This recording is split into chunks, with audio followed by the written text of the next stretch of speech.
तर रगडा बनवायला मी 1 वाटी सफेद वाटाणा सोक केलेला, रात्रभर भिजत ठेवलेला तो घेतलेला आहे. 1 बटाटा, 1 कांदा आणि टोमॅटो चिरून घेतलेला आहे.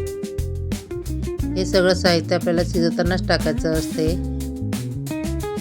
मीठ आणि 1 छोटा चम्मच हळद.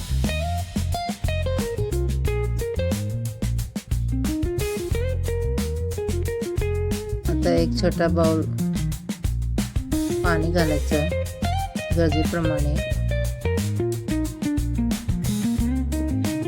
कुकरचं झाकण लावायचं आणि 5 ते 6 शिट्ट्या घ्यायच्या. त्यात आपला रगडा व्यवस्थित शिजतो.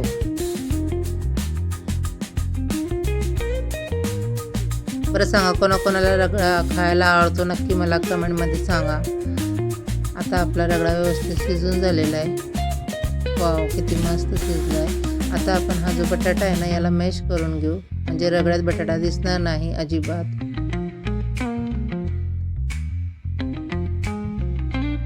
आता फोडणी द्यायची रगड्याला. तर पॅनमध्ये तेल घालायचं आणि तेल व्यवस्थित तापू द्यायचं. मग आपली मोहरी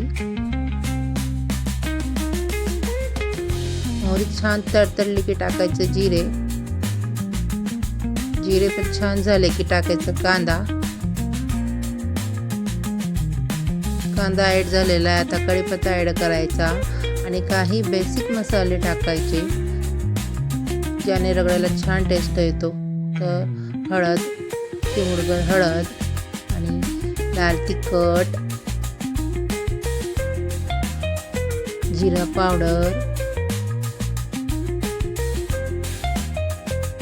आणि अर्धा चम्मच मीठ मी कमी टाकलं आहे कारण आधीच रगड्यात मीठ आहे. आता हे छान झालं आहे. आता आपला रगडा याच्यात ॲड केला आणि रगड्याचा टेस्ट वाढवण्याकरता याच्यात एक खास इन्ग्रेडियंट्स अजून ॲड करायचं. म्हणजे ते कोणतं, तर ते घालायला विसरू नका. तर ते आहे आपला आमचूर पावडर.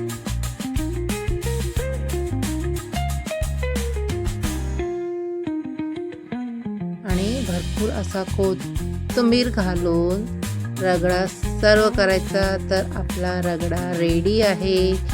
तर एन्जॉय करा आणि कमेंट करा कसं झालं आहे. तर